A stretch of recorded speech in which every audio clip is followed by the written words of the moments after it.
Avant de plonger dans cette histoire incroyable, pensez à vous abonner à la chaîne et à activer la cloche. Ici, chaque récit a quelque chose à dire, et vous ne voudrez pas en manquer un seul. Le sans-abri qui était propriétaire, l'histoire vraie de Monsieur Lawson. Par un matin gris et pluvieux à New York, les taxis klaxonnaient dans les rues détrempées de Manhattan, les parapluies se heurtaient sur les trottoirs encombrés, et l'air portait cette odeur de bitume mouillé mêlée au café brûlant des vendeurs de rue. La ville battait son rythme effréné, insensible à la fatigue, indifférente à ceux qu'elle laissait de côté. Au cœur de cette agitation urbaine trônait, immobile et majestueux, le Wellington Grand, joyau d'architecture et de raffinement, surnommé le Palais des Puissants. Situé sur la 5e avenue, son immense façade de pierre calcaire et ses portes dorées semblaient défier le temps et la pluie. À l'intérieur, un monde totalement différent du tumulte extérieur. Le marbre italien au sol renvoyait des reflets ivoire et champagne. D'immenses lustres en cristal de bohême suspendus au plafond projetaient une lumière douce et dorée, comme si le jour lui-même y était filtré pour ne pas troubler la sérénité des lieux. Des colonnes sculptées soutenaient un plafond peint à la main, et dans les fauteuils de velours grenat, des hommes d'affaires lisaient au New York Times, tandis que des célébrités masquées sirotaient des cafés lattés à 25 $. Les réceptionnistes, tirés à 4 épingles, affichaient ce sourire impeccable qu'on leur enseignait au premier jour de formation. Derrière le comptoir, Kyle Matthews, 28 ans, gominé, cravate sur mesure et ambition débordante, réglait une réservation de dernière minute pour un sénateur du Texas. Mais à 8h42 précise, comme un signal silencieux venu briser l'illusion de perfection, la porte tournante de l'entrée s'arrêta brutalement. Un courant d'air glacial s'engouffra dans le hall. Et avec lui, un homme. Tout le monde leva les yeux. Il n'était pas là pour un selfie ni pour une conférence. Il portait un vieux manteau brun, râpé sur les manches, déchiré aux épaules. Sa silhouette voûtée avançait lentement, traînant derrière lui un sac militaire usé, couvert de taches et de fils tirés. Ses bottes, détrempées et fendues, laissaient de petites flaques boueuses sur le marbre immaculé. Sa barbe grisonnante, épaisse, mal entretenue, tombait sur un visage tanné par le froid et les épreuves. Ses yeux étaient fatigués, mais vifs. Une lumière étrange y brillait, mélange de lucidité, de douleur et de détermination. Une odeur de pluie, de terre et de solitude se répandit autour de lui, rompant le parfum sophistiqué des lieux. Plusieurs clients froncèrent le nez. Une femme habillée en Chanel se leva avec dégoût, murmurant à son compagnon. Comment ont-ils pu le laisser entrer? Le réceptionniste Kyle le fixa, glacé. Il ne dit rien pendant quelques secondes, incapable de croire que cet homme avait osé franchir le seuil du Wellington. Puis il se reprit, haussa les sourcils, et, sur un ton sec et feutré. « Monsieur, je suis désolé, mais vous ne pouvez pas rester ici. L'accès au lobby est réservé aux clients. » L'homme s'arrêta, posa lentement son sac à ses pieds avec un soin étrange, presque cérémoniel. Il redressa la tête, croisa les bras. Ses épaules étaient larges, son dos voûté, mais il dégageait une autorité sourde que personne ne comprenait encore. « Puis, il parla. » Sa voix était rauque, creusée par les années et le froid. Mais chaque mot était articulé avec une précision glaciale. « J'aimerais accéder à la suite Lawson. » Kyle eut un sursaut nerveux. Il tenta de contenir un rire. « La suite Lawson. » Il tapota nerveusement sur son clavier, comme s'il allait vérifier quelque chose, puis secoua la tête avec un petit sourire moqueur. « Je suis désolé, mais cette suite est réservée exclusivement aux propriétaires de l'hôtel. » L'homme hocha lentement la tête, comme s'il s'y attendait. Il plongea son regard dans celui du jeune réceptionniste. Et dit simplement. « Justement. J. Swiss William Lawson.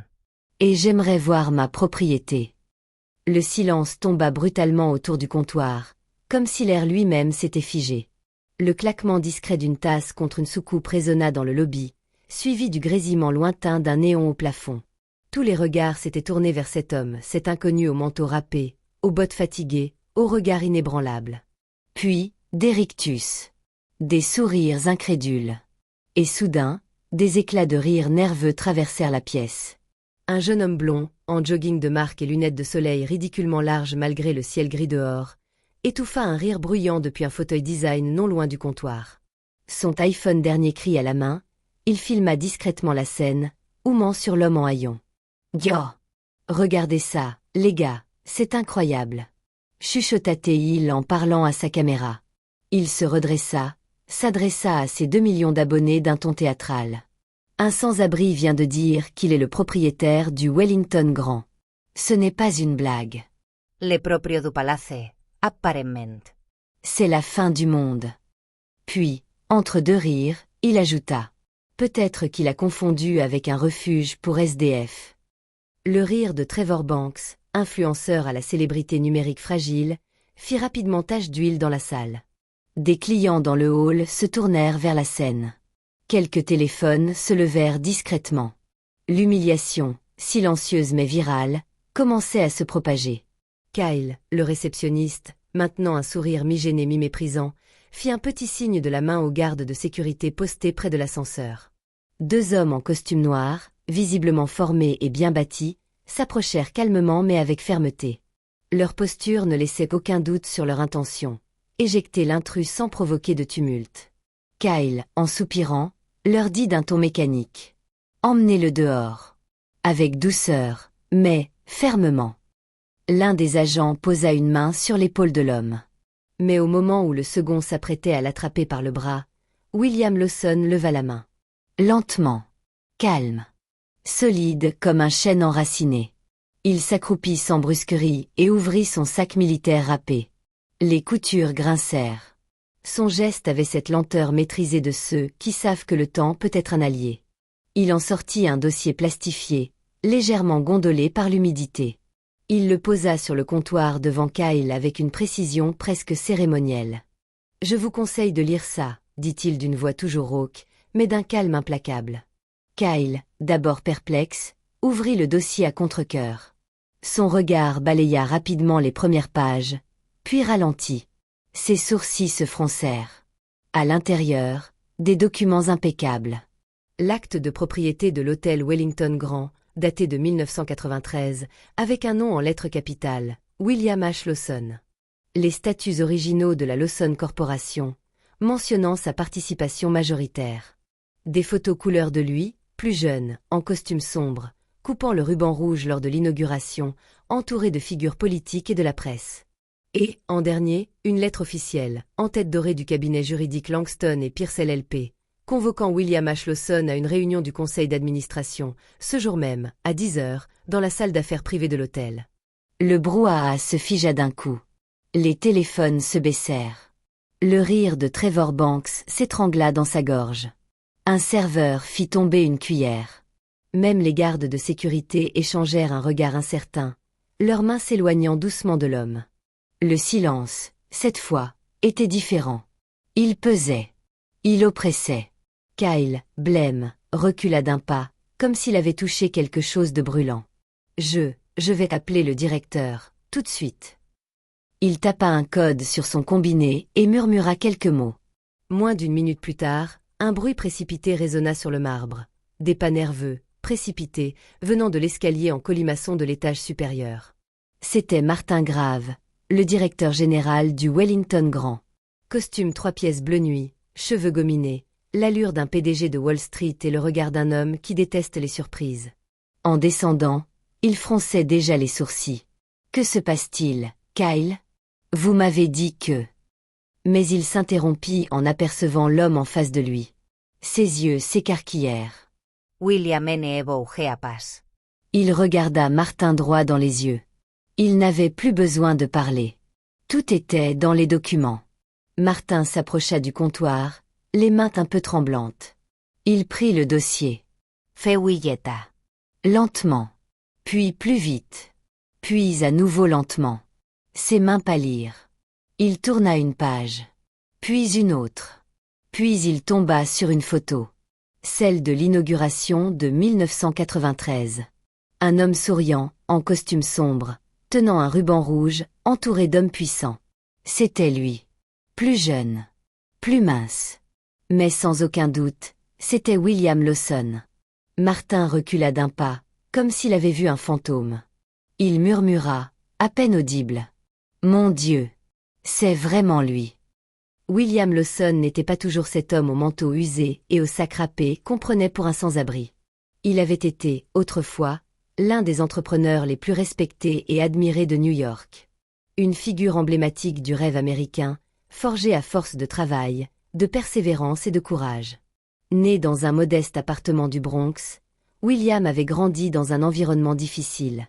Sa mère, Mary Lawson, une femme seule et courageuse, travaillait jour et nuit comme femme de ménage pour nourrir ses 3 enfants. Dès son plus jeune âge, William avait compris qu'il lui faudrait se battre pour exister, pour s'élever.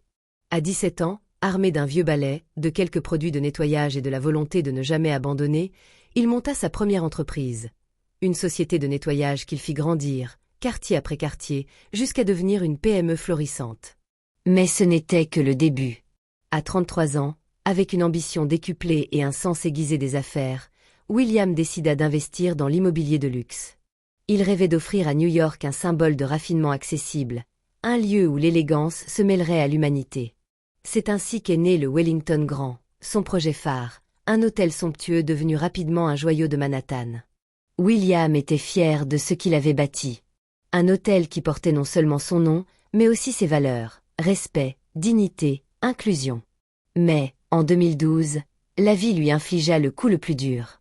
Sa fille unique, Emily, jeune femme brillante et pleine de vie, mourut tragiquement dans un accident de voiture.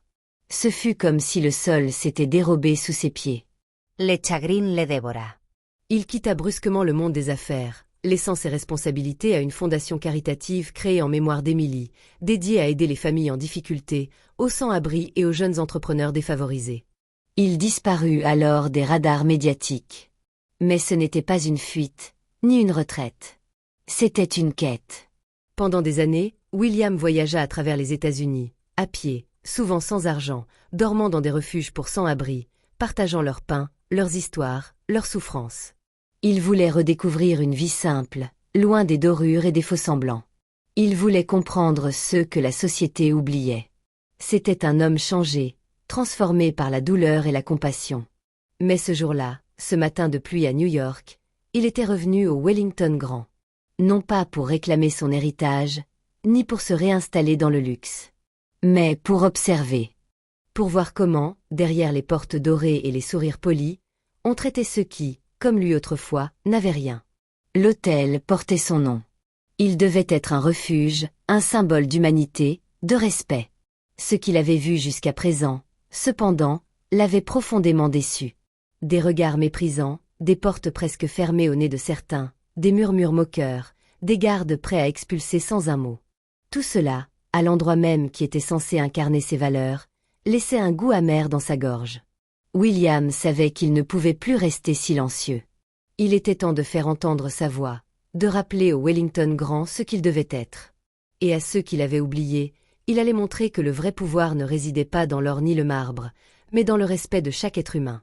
La vidéo de Trevor Banks, postée sur TikTok avec le titre moqueur et cruel, « Le clochard qui se croyait riche », connut un succès immédiat et fulgurant. Des milliers de vues en quelques heures, des commentaires rieurs, des partages sarcastiques. Pour beaucoup, William Lawson n'était rien d'autre qu'un vagabond excentrique, une caricature grotesque. Mais quelques heures plus tard, Trevor fit une nouvelle publication. Cette fois, la vidéo montrait le dossier plastifié, les photos jaunies, l'acte de propriété, et surtout, une brève interview capturée entre 2 prises, où William expliquait calmement son histoire. En quelques heures, l'opinion publique changea radicalement. Les moqueries se transformèrent en étonnement. La méfiance laissa place à la compassion. Et bientôt, à une vague d'admiration. Les réseaux sociaux s'enflammèrent. Les médias traditionnels se saisirent de l'affaire. Des journalistes vinrent frapper aux portes du Wellington Grand. 3 jours plus tard, dans la grande salle de conférence de l'hôtel, transformée pour l'occasion, une foule de journalistes, d'hommes d'affaires et de citoyens venus par curiosité s'était rassemblée. William Lawson, désormais vêtu d'un costume simple mais impeccablement coupé, monta sur l'estrade. Son visage marqué par les épreuves, ses yeux empreints de détermination et de sagesse, captivaient l'attention. Il prit la parole, d'une voix calme mais puissante. « Je ne suis pas revenu pour humilier qui que ce soit, ni pour réclamer ce qui m'appartient, mais pour tester l'âme de mon propre empire, pour voir si, dans les dorures et les paillettes, il restait une étincelle d'humanité. » Un silence profond suivit ces mots. « Aujourd'hui, j'ai vu la vérité. Et cette vérité exige du changement. » Puis, il annonça un vaste plan de réforme destiné à redonner à l'hôtel ses vraies valeurs. Un programme complet de formation à l'éthique, à la dignité et à l'humanité, obligatoire pour chaque employé, du concierge aux agents de sécurité, afin que chacun comprenne qu'un sourire et un regard comptent plus que l'apparence ou la fortune d'un client. La création d'une ligne de financement dédiée à des projets de logement pour les sans-abri, parce que le Wellington Grand n'est pas seulement un hôtel de luxe, mais un acteur social responsable dans la ville. Et surtout, une règle d'or, désormais affichée en lettres dorées sur la porte principale.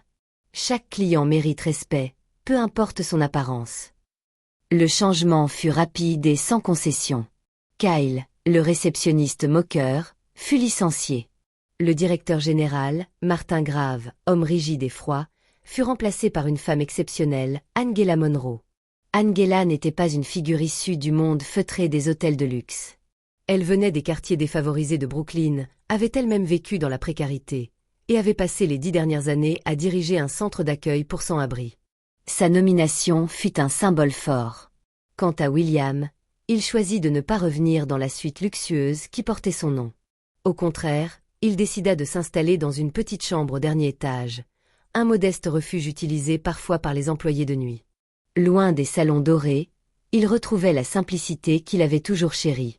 Chaque jour, il arpentait les couloirs, engageait la conversation avec les clients, écoutait les histoires des femmes de ménage, partageait ses repas avec les chauffeurs, les serveurs et les employés oubliés du faste. Il était devenu, à la fois, le gardien de l'âme du Wellington Grand et un homme parmi les hommes. Le Wellington Grand n'était plus seulement un hôtel de luxe.